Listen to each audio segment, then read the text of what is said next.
The time is 3 o'clock. We will call this meeting to order of the special meeting of the City of Bradenton CRA. Please rise for the Pledge of Allegiance.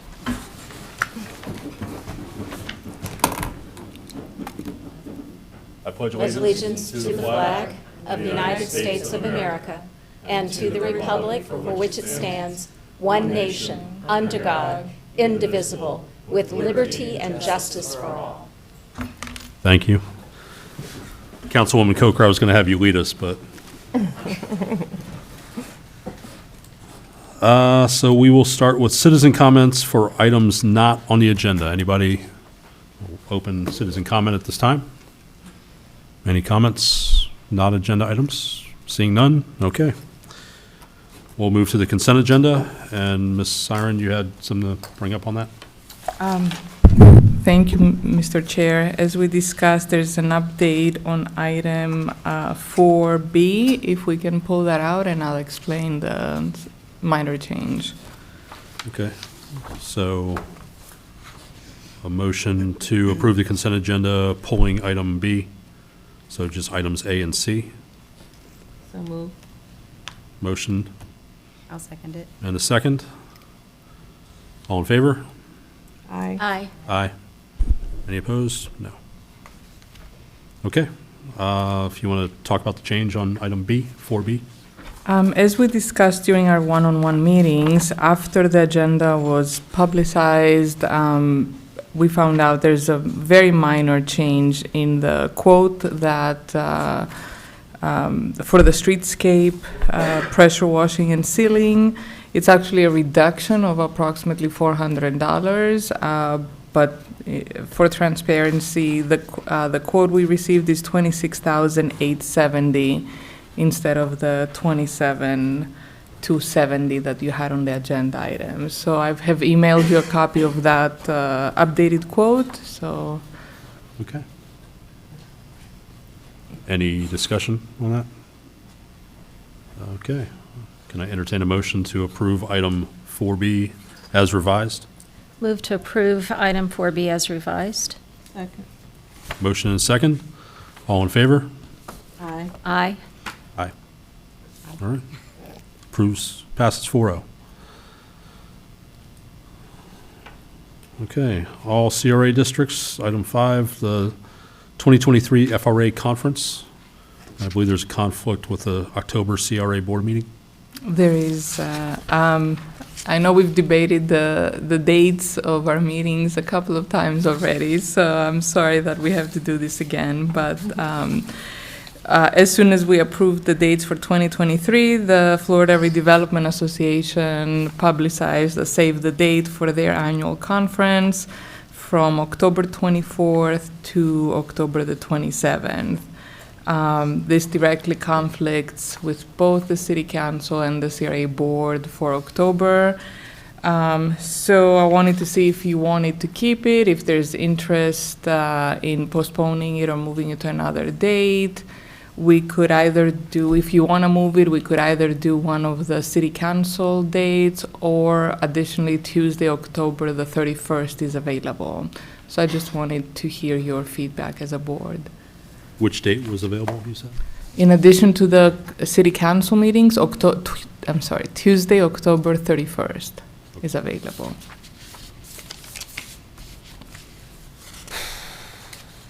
All right. I'm assuming there's going to be interest in the members going to that conference? I was going to add, when we met before the agenda, she expressed that, Ms. Siren expressed that it is probably beneficial, but we do have also the conflict with the City Council.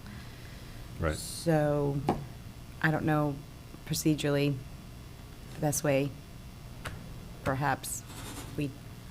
Well, and if I The may, mayor Mr. sets the Chairman, agenda. then usually the first date, the first day of the conference is a training session. And that the 25th and 26th then would be the regular program. So again, it's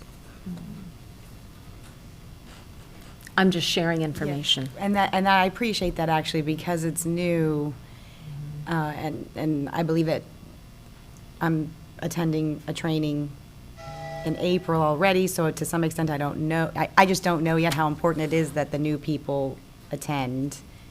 And if it's beneficial, then I think that's great, and we should attend, but however, we have the extra layer of having to talk to the mayor about the city council meeting date.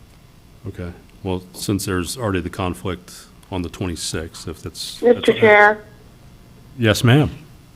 could I request everyone to speak into their microphone? I'm not hearing very much of the audible. Can you hear us now? Hello? As long as people speak into their microphones. Okay. Okay. So, since we can't deal with the council agenda or schedule right now, we can potentially move that date to the 31st, if that works for everyone. CRA meeting on Halloween. Yeah. I expect everybody in costume. I'll come as my natural witch. Plus, it'll be on the heels of the conference, so it'll be good to get all that information out to everyone. So, Will okay, we still be having it at 3 on the 31st? I would, it's 3 or 8:30. It's up to the Whatever will you of the- tell me. Oh. Early is, But the room is available. but it's not, yeah. So So- it's, the Public Art Advisory Board meeting is also on the 31st in the morning, so. At this if- location. It's at the Bishop. I think Mrs. Farmer was, if we're needed or if you all wanted to attend in case that, just for your consideration, if you wanted to move it in the afternoon so it doesn't conflict with So the that. afternoon is 3 o'clock work? I'm not trick-or-treating yet, so it should. I think I'm the only one that will be trick-or-treating. I will be right there with you. But I think 3 o'clock will be fine. Okay, so 3 PM, October 31st. Thank you. All right. An update on the Mineral Springs Public Art RFQ? Oops. Something changed up here. That's why I'm bumping into things. So, hello again. I wanted to let you know that we have gotten our 11 semifinalists chosen. We did that on, what day was that? The 31st? I think. Yeah, in January. So all of them have been contacted, and we're setting up their Zoom meetings, and that will be February 28th at the lobby conference room here at City Hall. So very excited about that. And I think that's all I have to update you with that process at the moment. So I mean, I just wanted to add that what I expressed to the Public Art Advisory Board. They did a fantastic job. They had to score 119 entries, which means carefully reading, going through qualifications, past work, and then they came together, did a great deliberation for hours, and came down to the 11. So we had great submissions. It was well worth it. I think, thank you for all the research you've done and the leadership you've shown. And I'm excited for the next steps. I mean, it's a lot of work to prep those and make sure we do it all legally and procurement and all the sunshine, everything, but it's well worth it. So you received examples of the work of those 11, just to give you an idea, but we're excited. It's moving along great. it's true. We have a great board. Listening to them deliberate, they were so professional and so kept everything on task, and I enjoyed working with them. Very nice. We applaud you for even taking on this challenge. Please speak into your microphone. We applaud you for taking on this challenge, because it's definitely a big challenge, but it looks like it's going to be quite rewarding. Yes. Any other comments? Okay.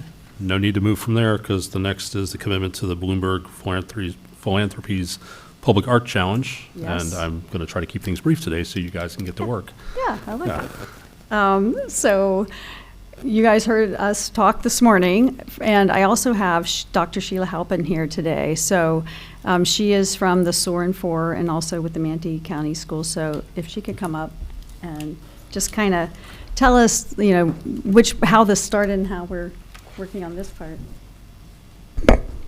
Good afternoon. Soarin' 4 is a program that started 7 years ago, and it was based upon the study that was conducted with 4-year-olds, where we saw that 4-year-olds were coming to school language deficient. They were 30 million words behind their more affluent peers.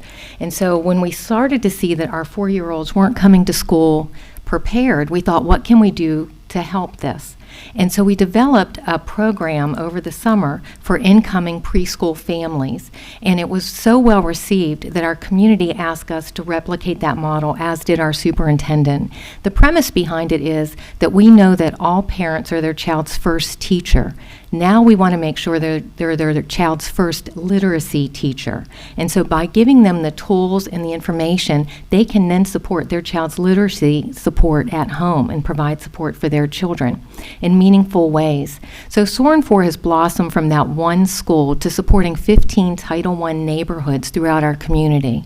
And how we do that is by utilizing the Bishop Museum of Nature and Science, and once a month, Soarin' 4, which is funded by philanthropists in our community, invite all preschoolers and their families to come and tour the museum. So if families just come into the museum for that one free event each month, that's new language and vocabulary for them. But what we do is work with community resources and our specialists with Manatee County Schools, and we provide 25 literacy tables for the families to visit. They leave with materials and the information and the community resources to ensure that they're going to be successful. So we've had families that have followed us through this. We didn't make any assumptions when we started Soarin' 4. We went out and spoke to the community. We did 19 community conversations and said to our families, what do you need to be successful? What are your aspirations for your children? And that's how Soarin' 4 blossomed into the literacy and the community resource support for our families. As wonderful as Soarin' 4 is, and it is wonderful, we've won 2 national awards. We've also won many awards from the Manatee County Chamber. It only happens once a month. So that's why we are so excited to partner, to be invited to partner with Miss Jean on this initiative.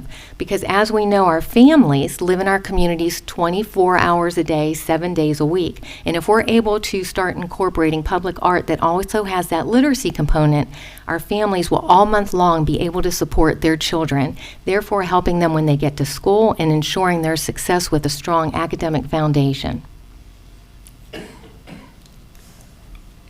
So what we're doing with that is we're also doing a thing called Story Walk. So that's the thing I think I told you about, where we're wanting to put some public art in public places where this can be done.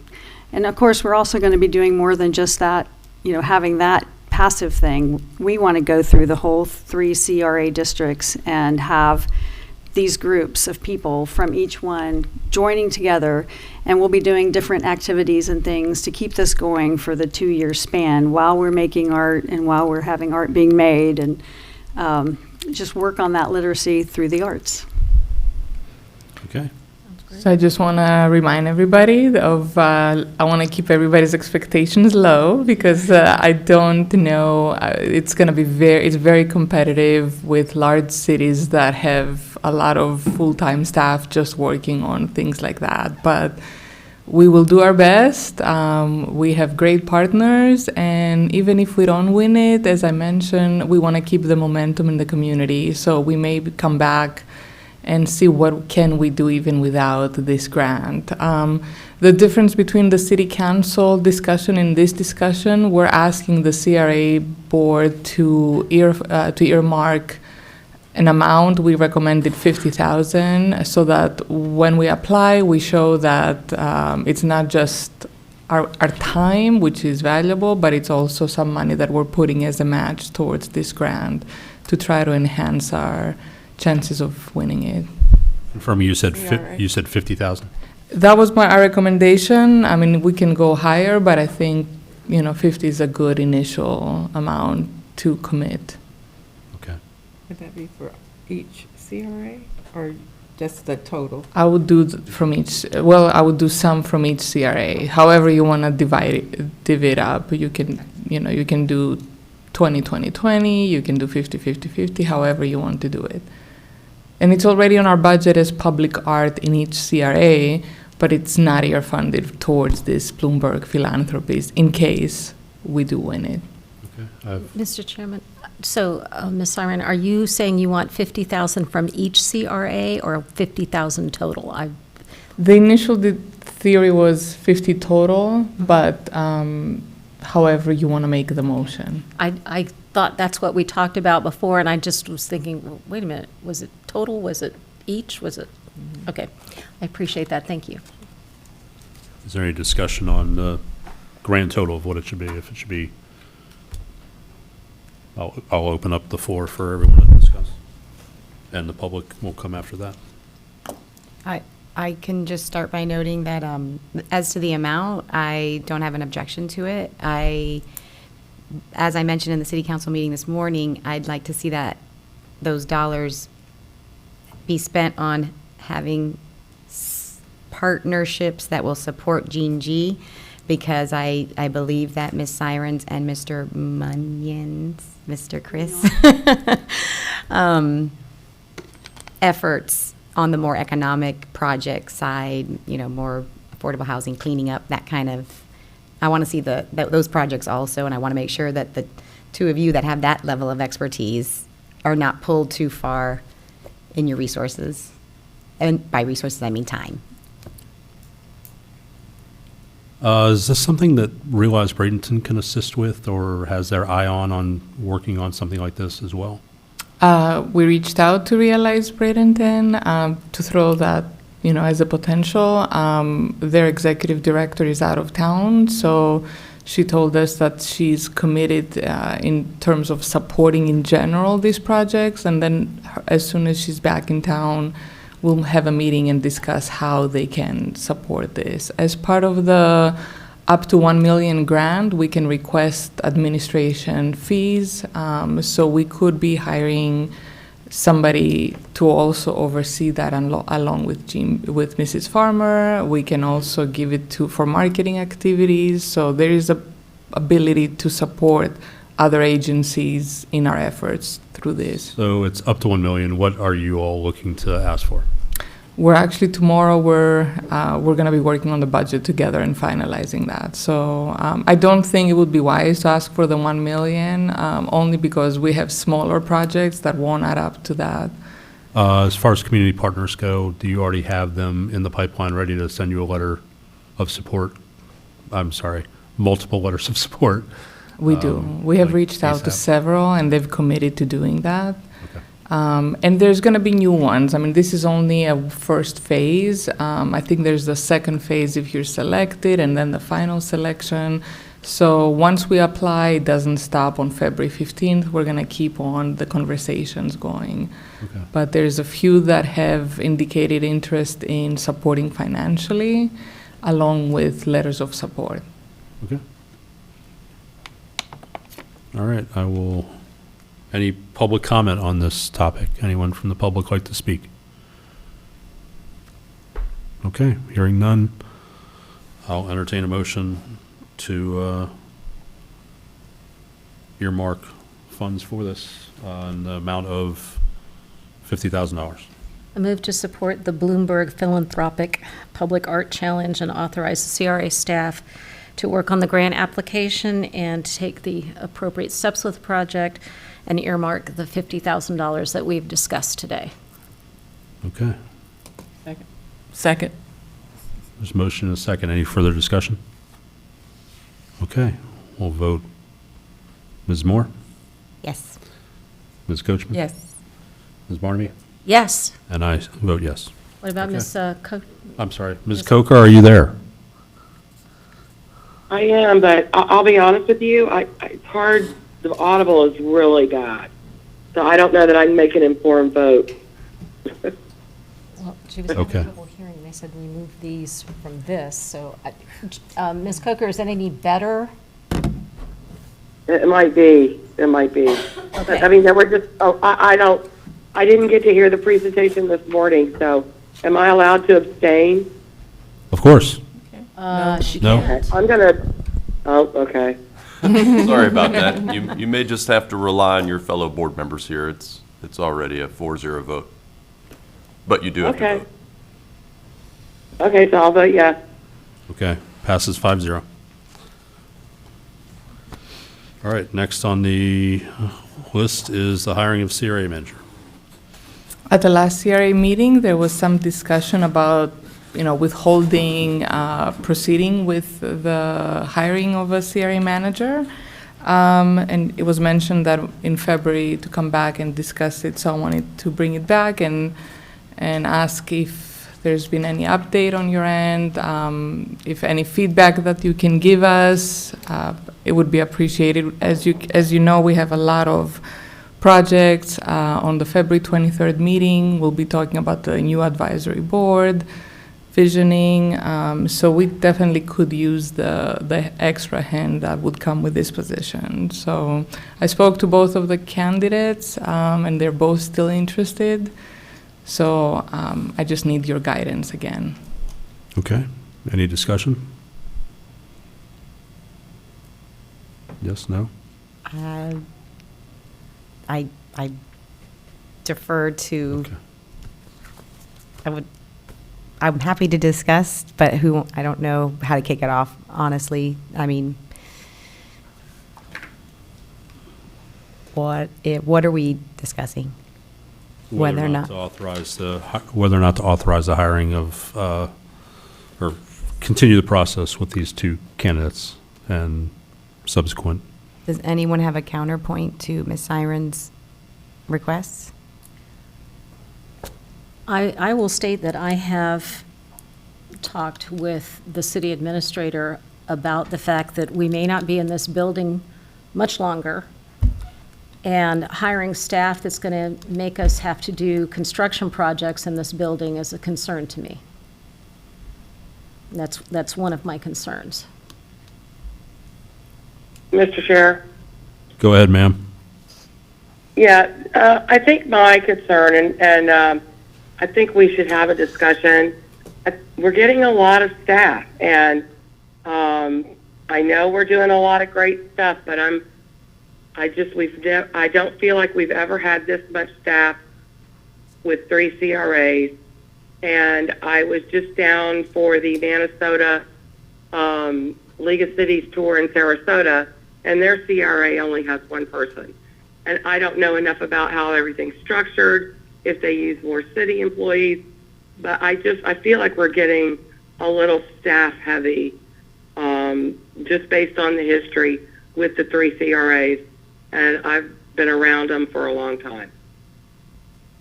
And I think it to be discussed. Okay. All right, any further discussion? I've shared one of my concerns. Again, we may be selling this building and getting out of it pretty quickly. So to put more money in this building to redesign where the CRA offices are, I think is a poor choice. Mr. Chair, if Go I ahead. may, I Go ahead, cannot ma'am. make it larger, but this was compiled from HR about a year ago, and if you look, these are some CRAs that they researched, and if you look at the highlighted one is ours. It doesn't seem to work. So in terms, if you look at the size of CRAs and staff, you can see there's variations. They said Sarasota had 4, but perhaps there are 3 city and 1 paid CRA, but that's what HR provided last year. And you can see some of them just coming from Clearwater. They are 1/4 of our size, and they already have 4 staff more than 2 more staff than we do at 6. You're looking at Daytona, Delray, and at 15 and 17 staff. And we're down to 4, one of them being public art, so very unique subject.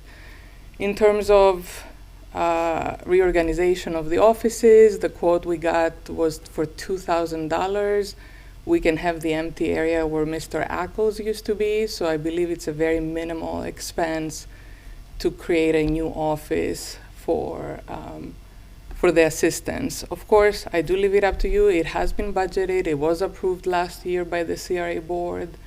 And if you don't, absolutely, that's fine. But I want to be transparent. We probably will need to have conversations about what projects are we going to have to not be able to do with the onboard of new projects coming and not enough help to proceed with them. How is that workload different than in years past? Well, we didn't have visioning. We didn't have so many advisory boards. And actually, and thank you for reminding me, the CCRA used to have 6 employees. So the DDA had 2 or 3 at some point, and the CCRA had 6. So you're looking at 9 staff. So when we combine the three CRAs together, just by that standard, we're understaffed. But at the same time, was that all that staff necessary back when you had those numbers? I wasn't here. I'm just giving you I wasn't sitting here. historical I wasn't sitting here information either. I mean, that's how you it know. used to be. I was here during part of that, and there was a lot of criticism for having the CCRA staff top-heavy for just one CRA district. Okay. Ms. Coker? Exactly. That was my thought. And yeah, it's on DDA, and we were doing a lot at that point. We only had a director and KK, and then we hired the public works person part-time. I'm not public works, sorry, public art person, and she was part-time. And we were doing a lot of projects then. We did the Riverwalk, we did the hotel. We did some visioning too at that time. But we were doing a lot. I just hate to see us get too much, I don't know. That's just my opinion. Ms. Coker, I wondered on the presentation, and I don't think you can see it. I don't think you have video. No, I have no video. So it was a chart of several municipalities and their size and their number of employees. The city of Sarasota was listed as having 4, I believe, employees last year. When you went on the tour, was there any mention about staffing and why maybe they decreased from 4 to 1 in what appears to be 1 year? I didn't really get into it too much. I spoke with is it May? I don't know if she's mayor, but Jenny Koch. Mm-hmm. I had a discussion with her, very short-lived, but I asked her how many employees, because I was already, I'd had this in mind. I was concerned that we were getting too many people. And she said 1 person. She said, well, but then they have a public art person too. So I don't know, it might be worth talking to her. We didn't really get into that it had been cut down or anything like that.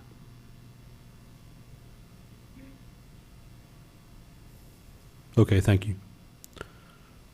All right, any further discussion on this topic? Okay.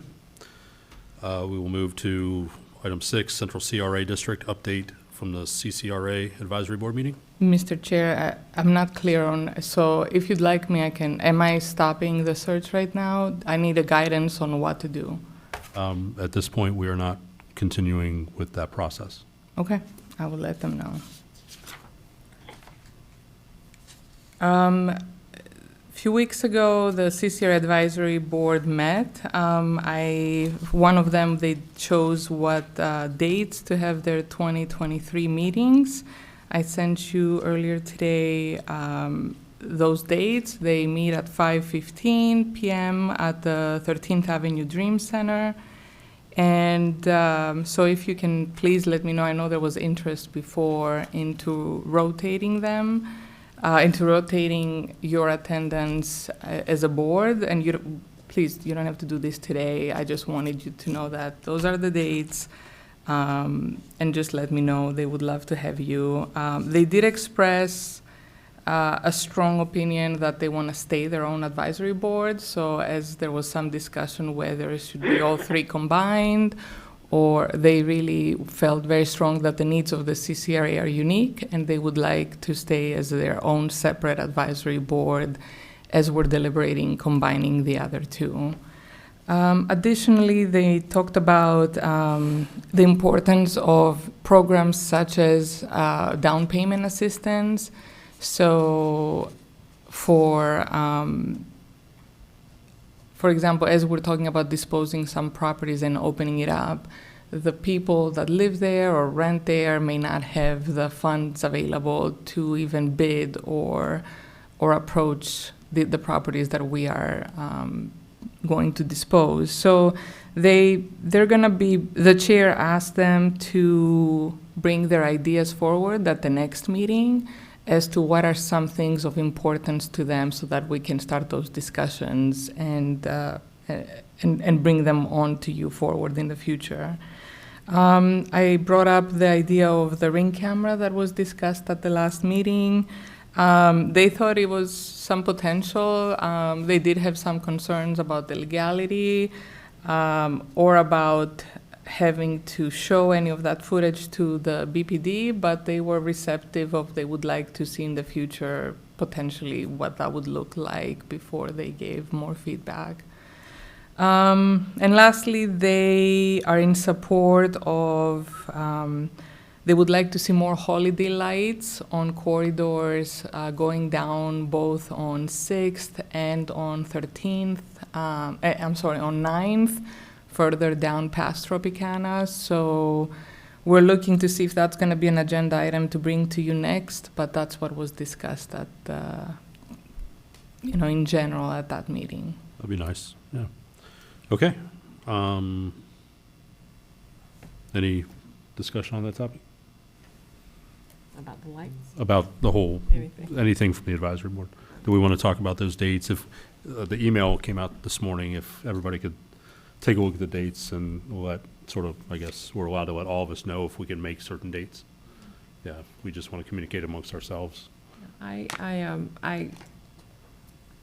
understand why the CCRA advisory board would like to remain its own board, and I think we discussed that in the meeting, that it is a little more distinct from the other two CRAs, so that's not a surprise. And again, I suggest, I know there was some conversation about me automatically somewhat being the liaison for the CCRA advisory board. However, I think it's quite important that we at least go one rotation so that we each get to sit in on one of their meetings. And then after that, whomever is going to be considered liaison. But I really think it's important. Okay, I support rotating. okay. All right. Me too. Yeah, We've done it. yeah. I felt it was beneficial. And Ms. Coker hasn't weighed in, but I bet she would agree to it as well, because we've spoken about when we've taken turns to go to these meetings, what we learned from the community and how it shaped our view here as a board member, so. I think it was Mrs. Yeah. Coker that felt like I should be, kind of the one to be there. And then that's okay, because it is my ward.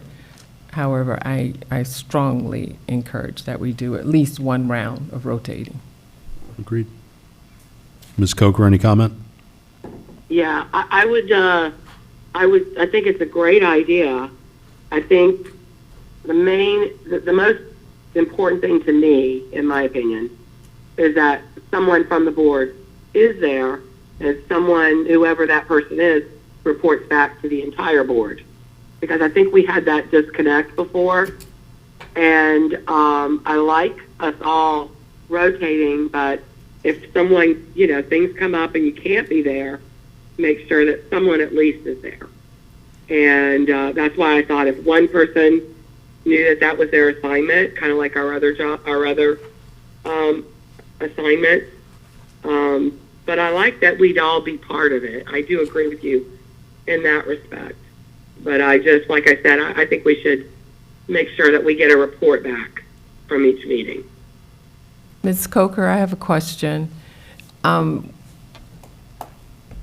each CCRA advisory board meeting, of course, our staff is there, and we have been getting reports on what occurred during those meetings. Is that report lacking in your terms, or you just want it to be a report from a council liaison?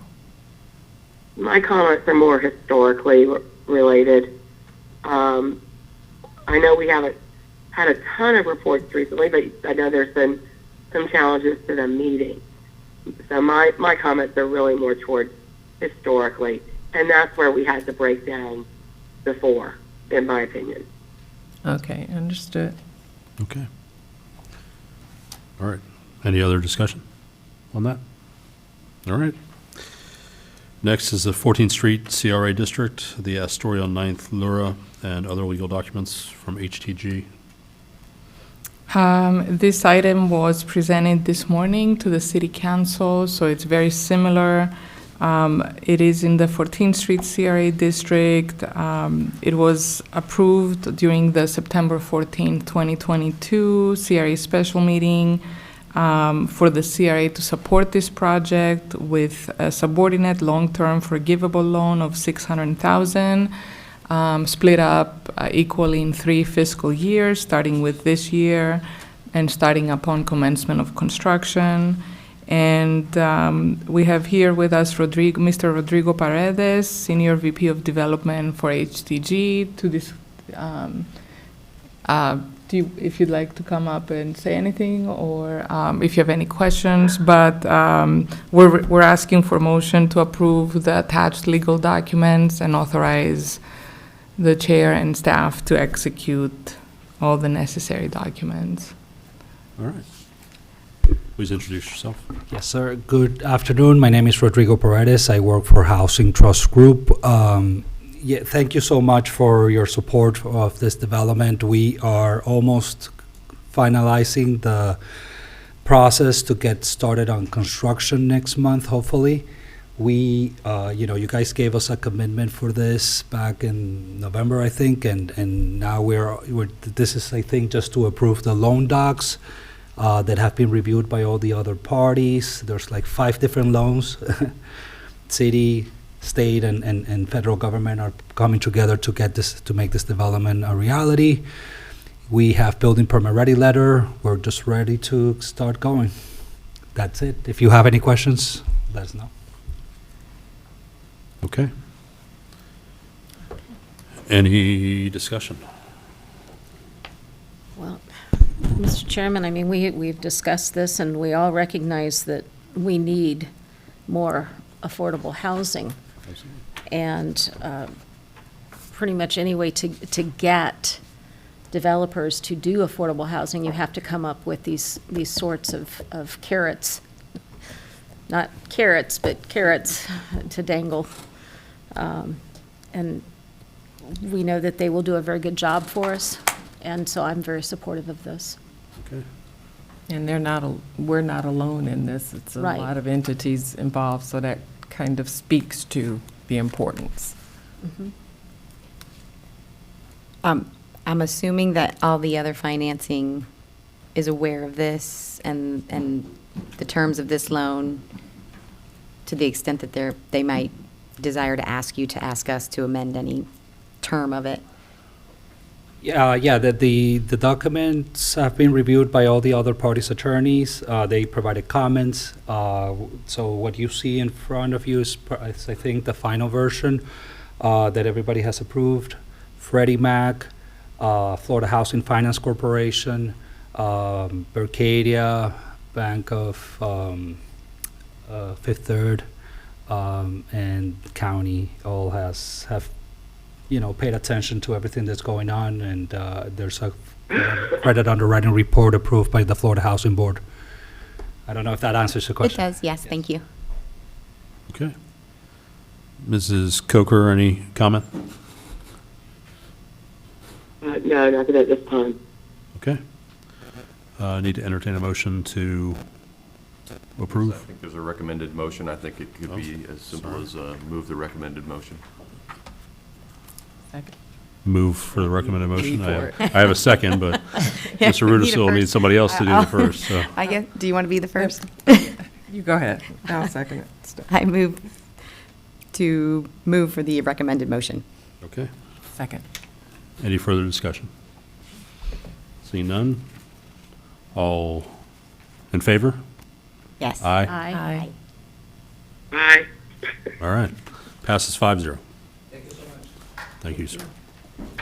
Okay, number 8, other discussion, new business. Any new business from the members? I have a quick thing that I meant to raise also this morning, but I think that it is relevant also to the CRA, and also a question for Mr. Rudisil. Thank you so much, Ms. Coker, for attending that Minnesota League of Cities Sarasota City Tour. And I am tasked with organizing such a tour for the city of Bradenton. And I am wondering, Mr. Rudisil, if it is appropriate and legal for me to directly communicate via email to the rest of the council and the board to inquire specifically items in their ward that they would like to consider highlighting in this tour of Bradenton, or whether I should actually add it to an agenda to discuss. Well, I think there's a couple ways you can handle that. You could either put it on an agenda and have a discussion here, or you can delegate that to a staff member and let them kind of talk to the council members and help you put together the list. I think that'd probably be the safest way to go. Okay, great. Thank you. That's kind of what we've done in the past. is Okay. Send everything through our city clerk. Fantastic. I'll then. I might have a few recommendations. too. Oh, wonderful. I'll ask Ms. Melton to pick your brain about having been on it. Are you also going to be asking for dates, or do you already have a date? I do not have a date. I thought maybe the best way to first proceed was to see areas and what staff was necessary and when they thought that it would be appropriate for me to ask them to entertain a dozen people at whatever site, facility. So it's wide open right now is basically the answer to that question. Mr. Rudisil, I mean, is this not something that we can have discussions with? It's not really something that's going to be voted on, is it?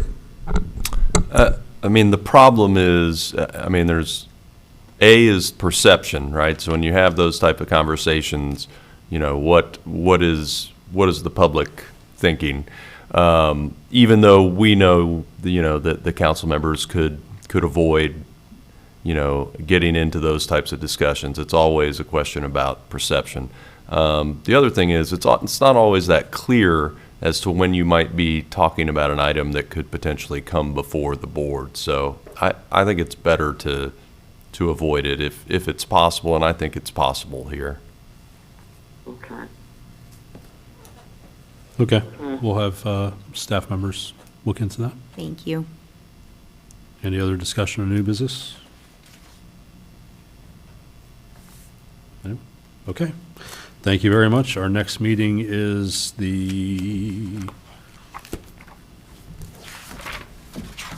It's February 23rd. February 23rd. That's early, right? 8:30? February 23rd, 8:30. See you then.